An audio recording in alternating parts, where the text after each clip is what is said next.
கட்சியினுடைய பெருமைக்குரிய தம்பிகளே, கொடியாட்டிக் கொண்டிருக்கிற உங்களை நான் பார்த்து விட்டேன், குறித்துக் கொண்டேன். உங்களுடைய உணர்ச்சியை பாராட்டுகிறேன். கொடி காட்டியது போதும். கொள்ளை பிடிப்புள்ள நீங்கள் கொடியை மடக்கிவிட்டு அமைதி காலங்கள் என்று அன்புடன் கேட்டுக்கொள்கிறேன்.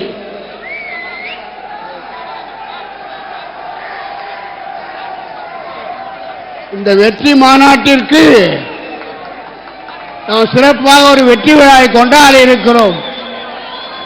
அந்த நேரத்தில் உங்களுடைய அர்ப்பணிப்பையும் மகிழ்ச்சியும் பகிர்ந்து கொள்ளலாம். ஆகவே இப்பொழுது கொடி வைத்திருப்பவர்கள் அத்துணை தம்பிகளும் உடனே கொடியை மடக்கி நான் சொல்ல போவதை கேட்க வேண்டும் என்று அன்புடன் கேட்டுக்கொள்கிறேன். கொடி வச்சு எல்லாத்தையும் உங்கள் அன்பை பார்த்துட்டேன், யார் கொடியாட்டிங்க அதையும் பார்த்துட்டேன். ஆனால் அதே சமயத்தில் சுருட்டி வைங்க. நான் சொல்ல போகிற கருத்தை கேளுங்கள்.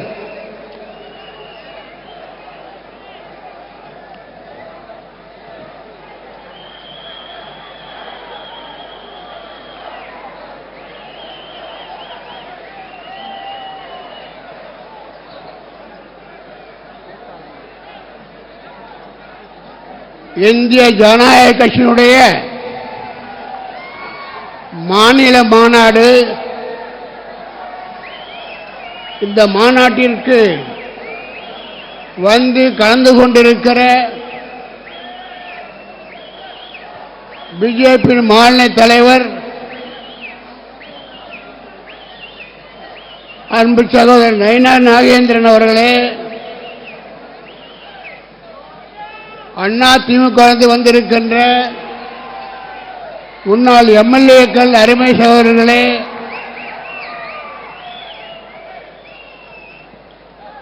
கட்சியினுடைய தலைவர்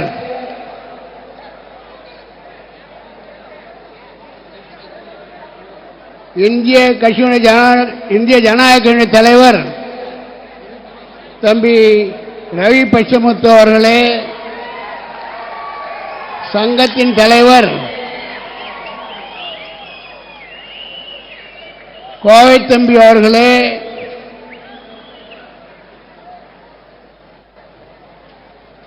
மேடையை அமர்ந்திருக்கின்ற ஒரே பெண், பெருமைக்குரிய பெண், உங்களுடைய பேசிய அவர்கள் யார் என்று உங்களுக்கு தெரியுமா என்று எனக்கு தெரியவில்லை.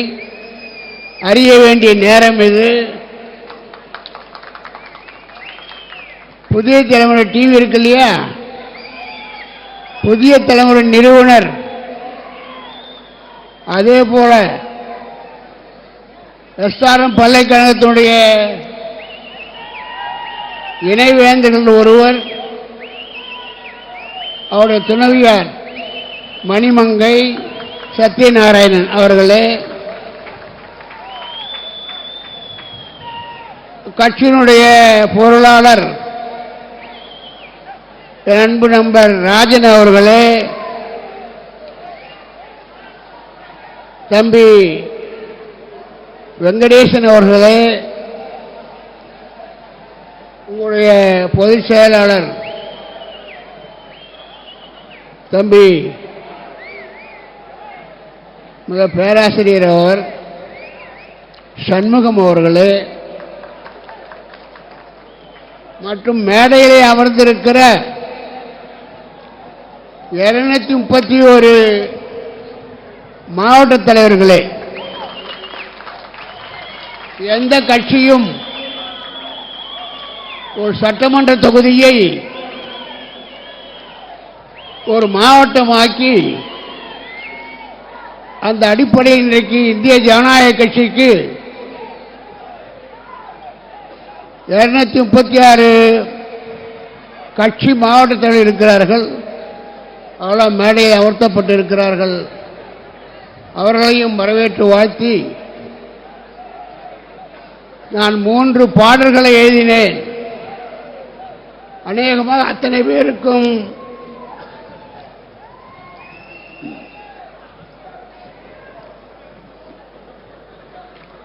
வந்து சேர்ந்திருக்கும் என்று எண்ணுகிறேன். அந்த 3 பாடல்களையும் நீங்கள் கேட்டால் எந்த ஒரு அரசியல் கட்சி தலைவனும் 3 மணி நேரம் பேசலாம். ஒரு நாள் இரவு 12 மணிக்கு மேல் மாநாடு வைத்திருக்கிறோம்.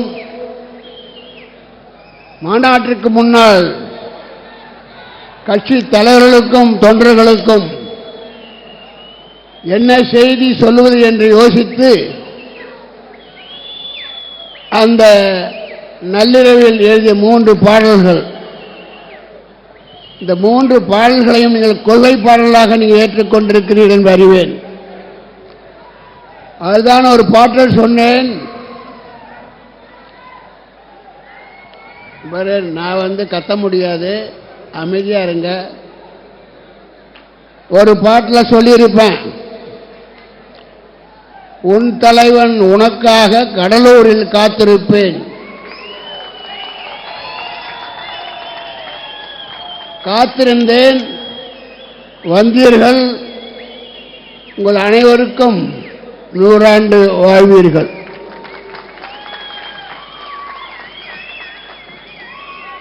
இந்திய ஜனநாயக கட்சி துவங்கப்பட்டு 15 ஆண்டுகள் ஆகியிருக்கிறது.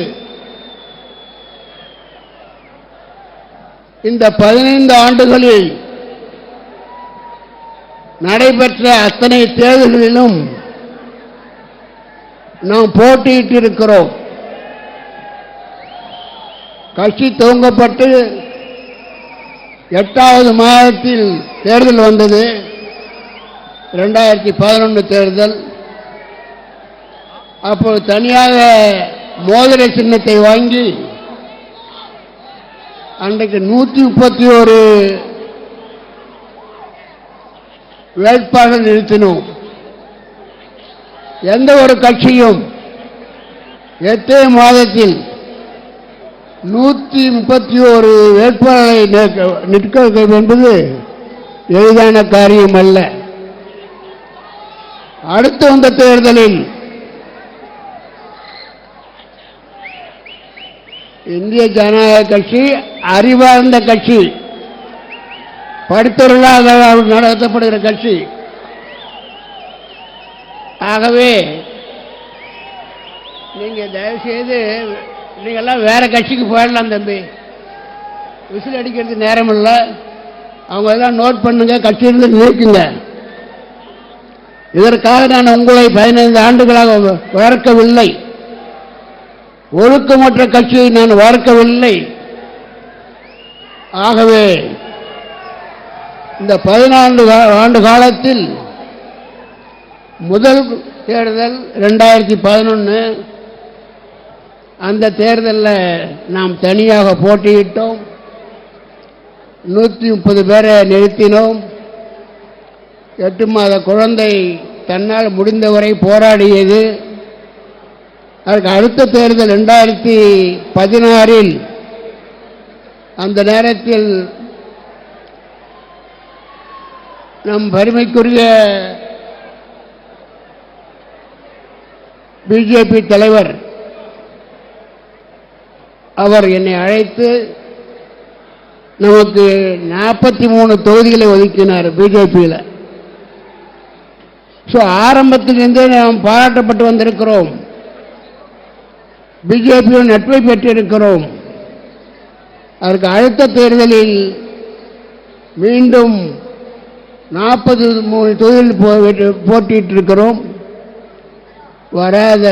வருகிற தேர்தல் 2026.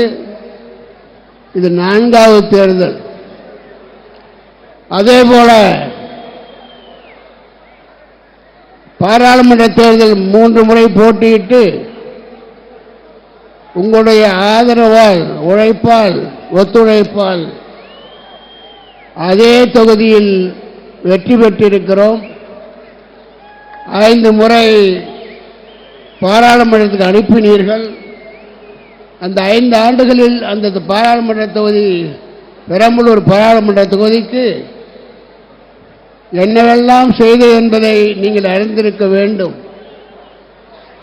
ஏறத்தாழ 1500 மாணவர்களை இலவசமாக படிக்க வைத்தோம். அதே நேரத்தில் எந்த ஒரு பாராளுமன்ற உறுப்பினரும் தேர்ந்தெடுக்கப்பட்ட அதே நாளில் இருந்து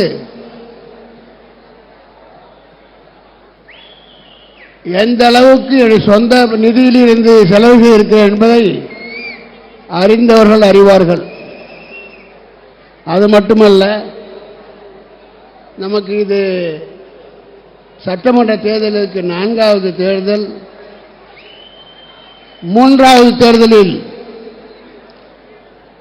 விவசாயிகள் வாழ்வுரிமை மாநாடு. அந்த வாழ்வுரிமை மாநாட்டில் எவ்வளவு மக்கள் கலந்து கொண்டார்கள் என்பதும் எவ்வளவு சிறப்பாக நடந்தது என்பதையும் அந்த நேரத்திலே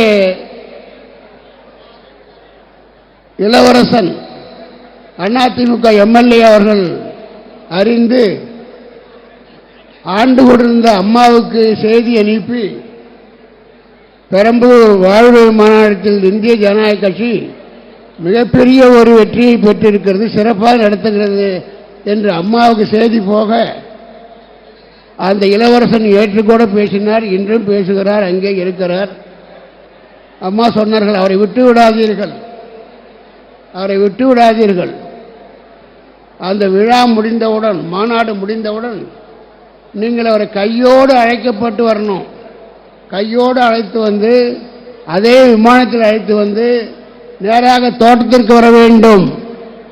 நாம் அவர்களுக்கு 4 அல்லது 5 சீட்டுகளை கொடுக்கிறோம், விட்டு விடாதீர்கள் என்று ஒரு மாநாடு எவ்வளவு பெரிய மாற்றத்தை ஆளுகளுக்கு ஏற்படுத்தி இருக்கிறது புரிய வேண்டும். அதனால ஒரு மாநாடு என்பது தங்களுடைய சக்தியை காட்டுவதற்காகவும் மற்ற தோழமை கட்சிகளுக்கு நாங்கள் யார் என்பதை நிரூபிப்பதற்காக ஏற்பட்டது. 3வது மாநாடு வாழ்வுரிமை மாநாடு, விவசாயிகள் வாழ்வுரிமை மாநாடு வல்லத்தில் நடக்கிறது. போலீஸ் ரிப்போர்ட் போய் அந்த வெற்றியை புரிந்து கொண்டு அன்றைய அரியலூர் மேல்சபை மெம்பர் இளவரசன் அவரை அழைத்து, உங்களுடைய பகுதியில் இந்த மாநாடு நடக்கிறது, அவரை கையோடு அழைத்து வாருங்கள் என்று அம்மா சொல்ல, அவரோடு நான் பிளேனில் ஏறிட்டு திருச்சியிலிருந்து சென்னை பிளேனில் ஏறி பண்ணி அவர் சொன்னார், அம்மா அழைக்கிறார், தயவுசெய்து வாருங்கள் என்று சொன்னேன். அங்கிருந்து திருச்சியிலிருந்து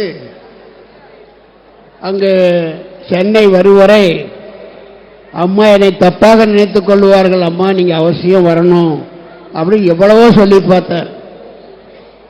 நாங்கள் இளைய கட்சி, வளரும் கட்சி, எங்களுடைய மனநிலை இந்திய ஜனநாயக கட்சி. எங்களுடைய கண்ணெல்லாம் பெரும்பாலும் மையம், அதே போல தமிழ்நாடு என்று 2 கண்களாக வைத்திருக்கிற கட்சி. எங்களுக்கு 2 கண்கள் என்பது தமிழ்நாடு, அதே போல மையம் பாரத நாடு, 2 சேர்ந்தது தான் என்னுடைய 2 கண்கள்.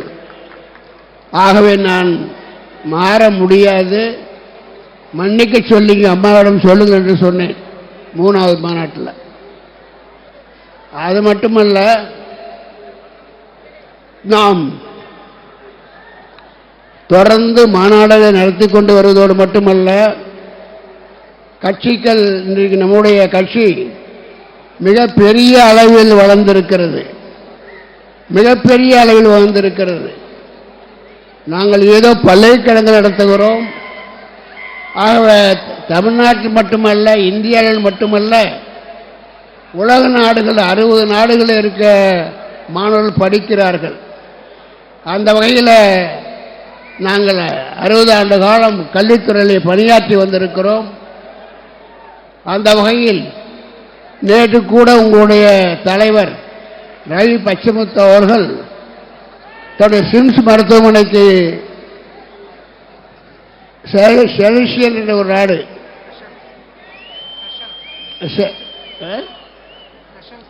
செஷல் நாட்டு அதிபர் உங்க தலைவனுடைய மருத்துவமனை சிம்ஸ் என்று நீங்கள் அறிவீர்கள். அதில் செஷல்ஸ் நாட்டு அதிபர் அந்த மருத்துவமனைக்கு வந்து அவர் நாட்டிலே இதே போன்ற ஒரு பாதுகாப்பை தர வேண்டும், மக்களுக்கான அந்த வைத்தியத்தை செய்ய வேண்டும் என்று சிம்ஸ் ஹாஸ்பிட்டலுடைய அந்த தலைவரிடம் புரிந்துணர்வு ஒப்பந்தம் செய்திருக்கிறார்கள். இந்த செய்தி மாண்புமிகு பிரதமர் அவர்களுக்கு போய் சேர்ந்திருக்கிறது. 2 நாளில் நாளை மாலை 4 மணிக்கு பாரத பிரதமர் அவர்கள் செஷல்ஸ் நாட்டினுடைய பிரதமரை சந்திக்க இருக்கிறார். இங்கே டெல்லிக்கு வந்தீர்களே, அதற்கு முன்னால் எங்கே சென்றீர்கள் என்று கேட்க, சென்னையிலே ஒரு பெரிய மருத்துவமனை இருக்கிறது, அதன் பெயர் சிம்ஸ் என்றும், அங்கே நாங்கள் இந்த 2 நாடுகளுக்கான ஒப்பந்தத்தை செய்திருக்கிறோம் என்றும் செஷல் நாட்டு அதிபர் சொல்லுகிறால்.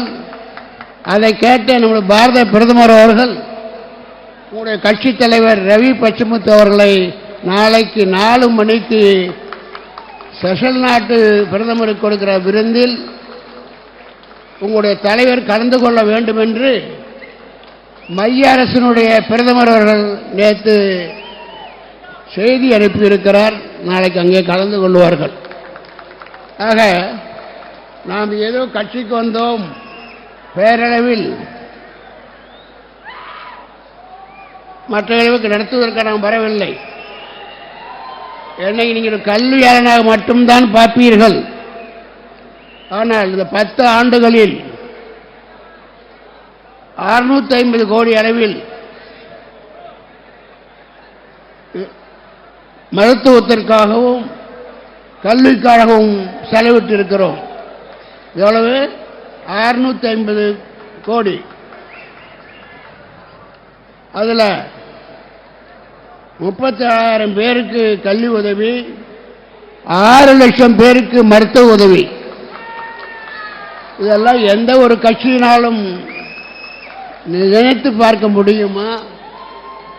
நாங்கள் இப்படியெல்லாம் கட்சிக்கு வந்து தேர்தலில் போட்டியிட்டு வெற்றி பெற வேண்டும் என்பதற்காக அல்ல.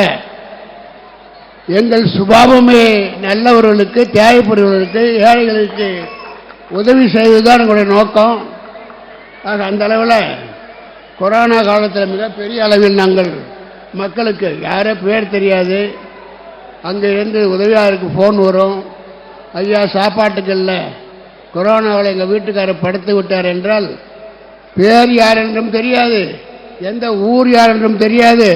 உடனே அன்றைக்கு அவர் வறுமையை போக்க 2000மோ 3000மோ ஃபோன் பண்ண அத்தனை பேருக்கு கொடுத்துருக்கோம். அதே போல் குஜராத்தில்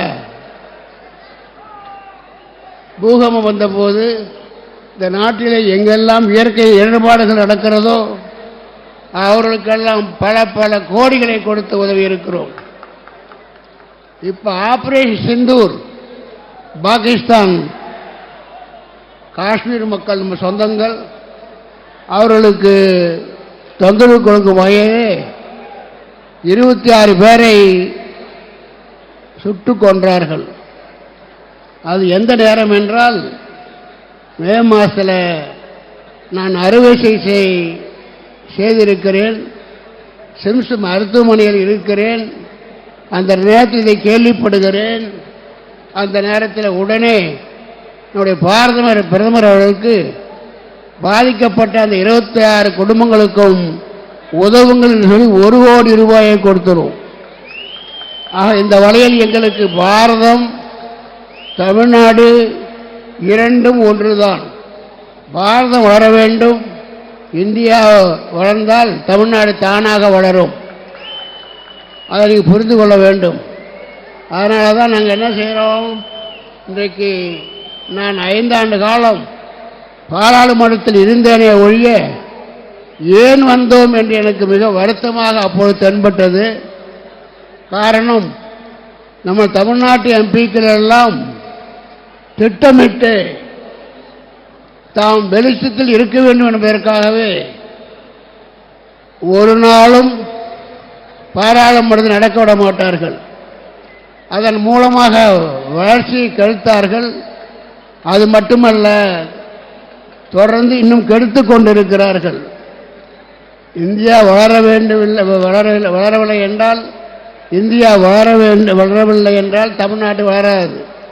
எந்த நேரமும் எதிர்ப்பு என்று செய்து கொண்டிருந்தால் எனக்கு கல்விக்கான தொகை வரவில்லை. யார் கொடுப்பார்கள்? முறையான முறையில் உன்னுடைய நிதியை கேட்டால் கொடுப்பார்கள். எப்பொழுது எதிர்ப்பதே என் கொள்கை என்று இருந்தால் அதனால் இழப்பு யாருக்கு? தமிழ்நாட்டிற்கு மட்டும்தான். ஆகவே மக்களை நீங்கள் புரிந்து கொள்ள வேண்டும். யார் கட்சி நடத்துகிறார்கள், எதற்காக கட்சி நடத்துகிறார்கள், இதனால் அவருக்கு என்ன தனிப்பட்ட முறையில் லாபம் என்றால் எங்களுக்கு என்றைக்குமே லாபம் கிடையாது. நோக்கம் எல்லாம், இன்னும் சொல்லப்போனால், நான் பாராளுமன்றத்திற்கு தேர்ந்தெடுக்கப்பட்ட பொழுது நாங்கள் என்னுடைய சத்திய பிரமாணம் எடுக்க வேண்டும். யார் முன்னாடி? அங்கே இருக்கிற சபாநாயகர் முன்னாடி நாங்கள் உறுதிமொழி எடுக்க வேண்டும். அந்த நேரத்தில் என்னோடு வெற்றி பெற்ற அந்த எம்பிக்கள் அனைவரும் உறுதிமொழி எடுக்கிற பொழுது அவர்கள் கையெழுத்தை போட்டுவிட்டு தமிழ்நாடு வாழ்க, கட்சியில் இருக்கிற அத்தனை தலைவரும் வாழ்க, யாரு சொல்லக்கூடாத பெயர்கள் எல்லாம் திமுகவுடைய உடன்பிறப்புகள் அத்தனை பேரையும் சொல்லி வாழ்க என்பார்கள்.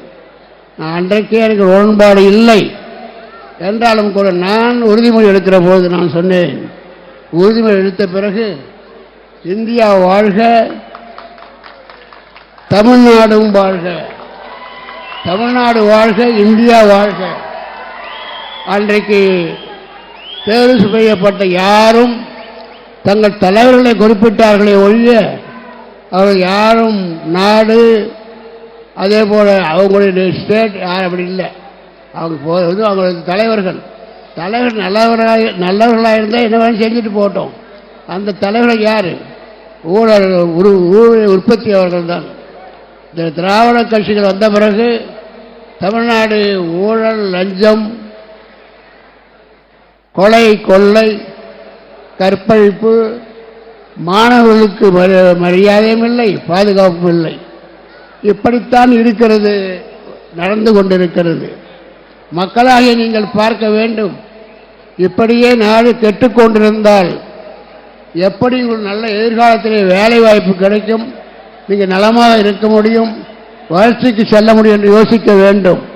என்னுடைய கவலையெல்லாம் மக்கள் இலவசத்துக்கு ஆட்பட்டு எனக்கு இலவசம் கொடுத்தால் போதும், நாங்கள் எவ்வளவு விலைவாசி உயர்ந்தாலும் பரவாயில்லை, வீட்டு வரி உயர்ந்தாலும் பரவாயில்லை, மின்சாரம் கட்டணம் உயர்ந்தாலும் பரவாயில்லை என்று கேவலம் இந்த இலவசத்துக்கு நீங்கள் எல்லாம் ஆழ்பட்டு மயங்கி கிடக்கிறீர்கள். இந்த நிலை மாற வேண்டுமானால் மக்களுடைய மனநிலை வளர வேண்டும். அதற்கு மக்களிடம் நீங்கள் பேச வேண்டும். உறுதியாக நாம் இளைய கட்சியாக இருந்தாலும் ஒரு நாள் நம்முடைய கருத்துக்கள், நம்முடைய அர்த்தமுள்ள கருத்துக்கள் தமிழ்நாட்டு மக்களுக்கு கொண்டு சேர முடியும் என்ற நம்பிக்கையோடு தான் உங்களாலும் முடியும் என்று இதை எடுத்துக்கொண்டு கட்சி நடத்தி கொண்டிருக்கிறேன். அந்த வகையில் நாம் ஒரு மாநாட்டை நன்றாக நடத்தி முடித்து இருக்கிறோம். அதற்கான உங்களுடைய ஒற்றுமை, அதே நேரத்தில் மிகப்பெரிய மாநாடாக மாற்றி காட்டிய உங்கள் அனைவருக்கும் என் உளமார்ந்த வாழ்த்துக்களும் நன்றியும். எல்லோரும் பாதுகாப்பாக செல்லுங்கள்.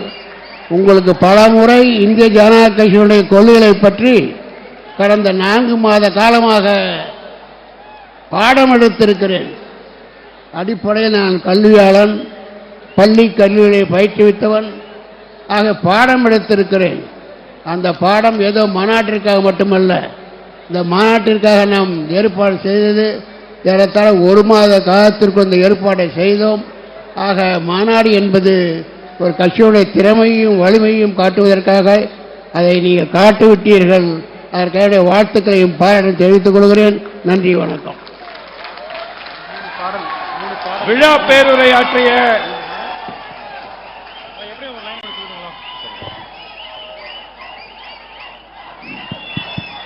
நீங்க எல்லாரும் போற போது நான் உங்களுக்கு அனுப்பிய 3 பாடல்களை திரும்ப திரும்ப கேளுங்கள், திரும்ப திரும்ப கேளுங்கள், வீட்டில் போட்டுக்கொண்டே இருங்கள். உங்களுக்கும் கட்சியினுடைய பெருமை தெரியும், வீட்டில் அனைவருக்கும் தெரியும். இந்த பாடலை திரும்ப திரும்ப போடுங்கள் என்று கேட்டுக்கொள்கிறேன். நன்றி, வணக்கம்.